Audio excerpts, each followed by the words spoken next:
Hello friends, હું છું પલક. ગુજરાતી રસોડુમાં તમારું સ્વાગત છે. આપણે મમરામાંથી અવનવી વાનગીઓ ખાધી હશે. મમરાથી ભેલ ખાધી હશે, વઘારેલા મમરા ખાધા હશે, મમરાની ચટપટી ખાધી હશે. પણ આજે મમરામાંથી એક સ્ટાર્ટર બનવાનું છે અને જે આપણને શીખવવાના છે અમી ઢોળકિયા. આવો એમને બોલાવી લઈએ. કેમ છો અમીબેન? બસ મજામાં. તમે કેમ છો? એકદમ મજામાં. ગુજરાતી રસોડુમાં તમારું સ્વાગત છે. તો આજે અમારા દર્શકો માટે તમે કયું સ્ટાર્ટર લઈને આવ્યા છો? આજે આપણે મમરાની સ્ટીક બનાવશું. અરે વાહ! તો મમરાની સ્ટીક બનવાની છે. એકદમ ઇન્ટરેસ્ટિંગ વાનગી છે. હવે એના માટે કયા કયા ઇન્ગ્રીડિયન્ટ્સ જોઈશે? જેમ કે નામ છે મમરાની સ્ટીક, તો મમરા તો જોશે જ. દહીં છે, ચણાનો લોટ છે, બાફેલું બટેટું જેને મેશ કરેલું છે, ઝીણી સમારેલી ડુંગળી છે, કોથમરી છે, કેપ્સિકમ છે, આ તલ અને માંડવીના બીનો ભૂકો છે, આ ગાજરનું ખમણ, ચાટ મસાલો, મીઠું, હળદર, મરચું, ગરમ મસાલો, આમચૂર પાવડર અને આદુ મરચાં લસણની પેસ્ટ છે. બહુ બેઝિક ઇન્ગ્રીડિયન્ટ્સ છે. વધારેમાં આપણને પાણી અને તેલ જોશે. ઓકે, તો મમરાની સ્ટીક બનવાની છે. સરસ મજાનું સ્ટાર્ટર બનવાનું છે. તો સૌથી પહેલાં શું કરીશું? સૌથી પહેલાં આપણે મમરાને એક સ્ટ્રેનરમાં લેશું. આ એક મોટો બાઉલ જેટલા મમરા છે. ઓકે, સ્ટ્રેનરમાં લઈ અને આપણે પાણીથી બરાબર મમરાને વોશ કરશું.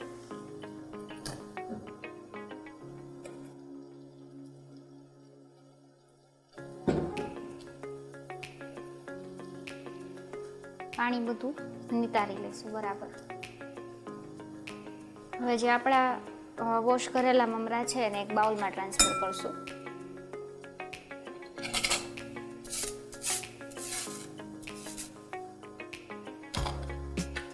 હવે આ બાઉલમાં આપણે દહીં એડ કરીશું. આપણે એક વાટકી જેટલું દહીં લીધું છે. આ બધું આમાં એડ કરશું.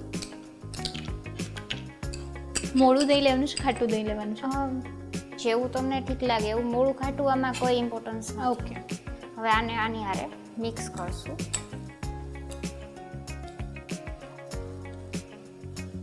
હવે આની ઉપર આપણે એક પ્લેટ ઢાંકી દઈશું અને આને આપણે 15 મિનિટ જેટલો રેસ્ટ આપશું. તો ત્યાં સુધીમાં મમરાની અંદર બધું દહીં એબ્ઝોર્બ થઈ જશે.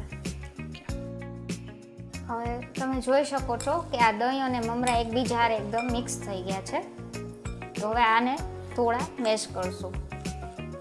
એટલે દહીં બધું ઓબ્ઝર્વ થઈ ગયું છે અને થોડા ડ્રાય લાગે. જો પહેલા એકદમ લચકા જેવા લાગતા હતા. આ ટાઈપના થોડા થઈ જાય ને પછી જ મિક્સ કરવાનું. લગભગ 15 મિનિટ જેટલું રાખીશું એટલે થઈ જ જશે, નહીં વાંધો આવે. થોડા આવી રીતે મેશ કરી લઈએ ને પછી આની અંદર આપણે આ એક બટાકું લીધું છે મેશ કરેલું, એ લેશું. બાફીને એને બરાબર મેશ કરી દેવાનું છે. અને આ છે ચણાનો લોટ, એ અડધી વાટકી જેટલો લીધો છે, એ લઈ લઈએ. એટલે પ્રોપર બાઇન્ડિંગ પ્રોપર બાઇન્ડિંગ આવે એના માટે આ બરાબર મિક્સ કરી લેવાનું બધાને એકબીજા હારે. આ સમારેલી ઝીણી ડુંગળી છે, એ અડધી વાટકી જેટલી લેશું. લગભગ 1 નંગ જેટલી. હા. આ 1 સ્પૂન જેટલી આદુ મરચાં લસણની પેસ્ટ છે, એ લેશું. આ અડધું કેપ્સિકમ છે ઝીણું સમારેલું.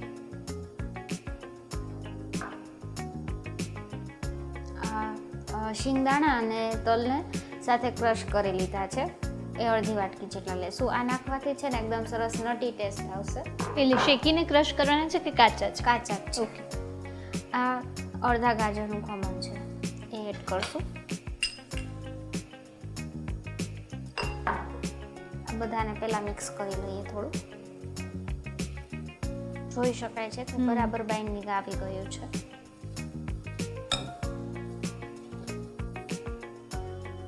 હવે આમાં આપણે મસાલા કરી લઈએ. આ અડધી સ્પૂન જેટલો ચાટ મસાલો છે, એ લેશું. ગરમ મસાલો છે, એ 1 સ્પૂન જેટલો લેશું. આનાથી સ્વાદ સરસ આવે છે. આ લાલ મરચું છે, તમારા ઘરમાં જેવી તીખાશ ખવાતી હોય એ પ્રમાણે લઈ શકો છો, કેમ કે આપણે આગળ મરચાંની પેસ્ટ પણ લીધી છે. હળદર કલર માટે જરા છે. સ્વાદ પ્રમાણે થોડું મીઠું લેશું.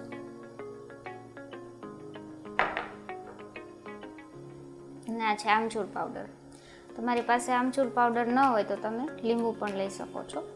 એ આપણે અડધી સ્પૂન જેટલો જ લઈશું, વધારે. હવે આ બધું હાથથી બરાબર મિક્સ કરવાનું છે. ઓકે. હવે સૌથી પહેલાં આપણે હાથમાં થોડું તેલ લગાવશું.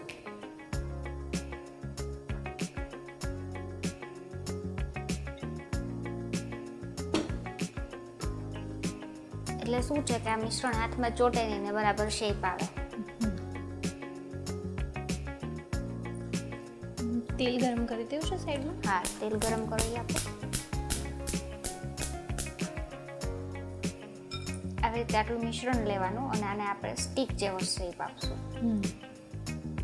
અને તમે જે બી શેપ આપવો હોય એ આપી શકો છો. ટિક્કી બનાવવી હોય તો ટિક્કી પણ બનાવી શકો છો.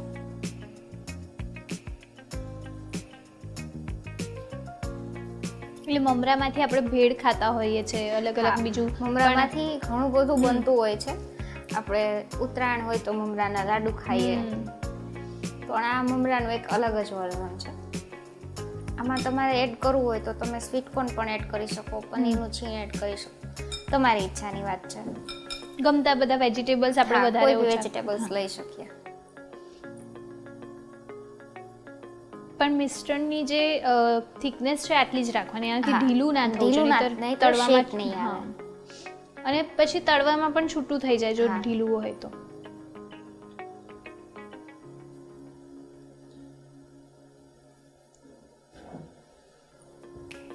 થોડું પતલું રાખવાનું આને, બહુ જાડું નહીં રાખવાનું.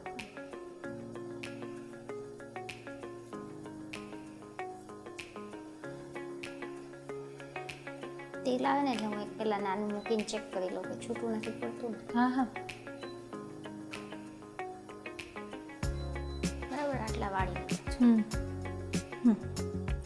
તો આપણું તેલ ગરમ થઈ ગયું છે. હવે આપણે આમાં સ્ટિક્સ ફ્રાય કરીએ. ધીમા તાપે કરવાની છે?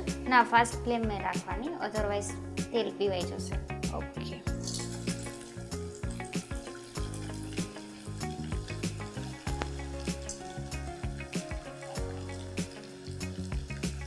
મૂકવામાં થોડું ધ્યાન રાખવું હાથમાં.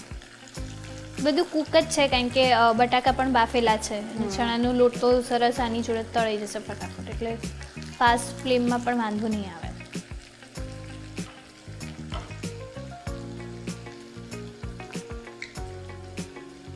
આ થોડું થાય ને પછી જારો ઓડાડો, બાકી તૂટી જશે. ઓકે. એટલે તરત આપણે ફેરવવાની જો ટેવ હોય કે નહીં તો કરવાનું એવી રીતે.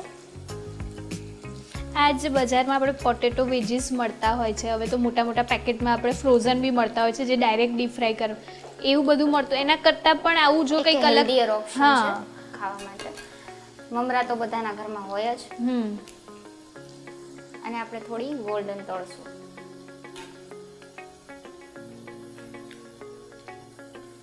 ક્રિસ્પી થવા દેવાની છે ને? ક્રિસ્પી થવા દેવાની, બરાબર.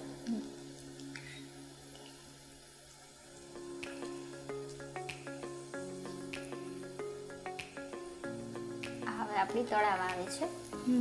તમે જોઈ શકો છો આનો કલર સરસ ગોલ્ડન આવી ગયો છે. હવે આને આપણે એક પ્લેટમાં લઈ લઈએ.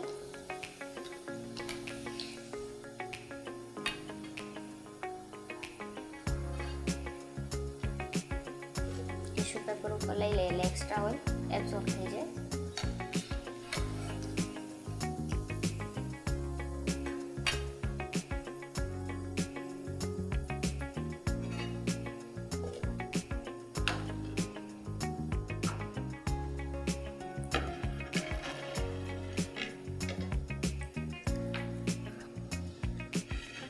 તો રેડી છે આપણી આ મમરાની સ્ટિક્સ. હવે આપણે આને સર્વ કરશું.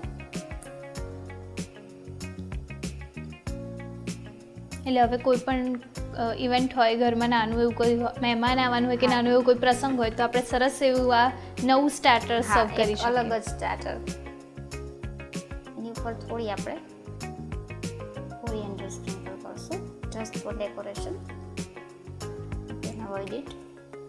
અને સાથે આપણે કેચઅપ અને ગ્રીન ચટણી આપશું.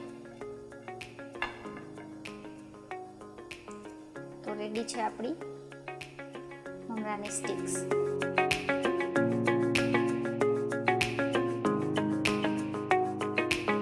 અમી, તમે અમારા ગુજરાતી રસોડુના રસોડે આવીને સરસ મજાનું સ્ટાર્ટર શીખ્યું એ બદલ ગુજરાતી રસોડું તરફથી તમારો ખૂબ ખૂબ આભાર.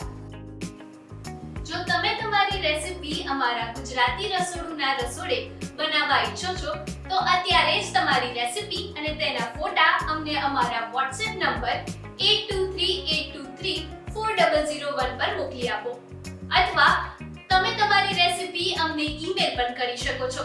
અમારું ઈમેલ આઈડી છે recipe@gujaratiRasodu.com.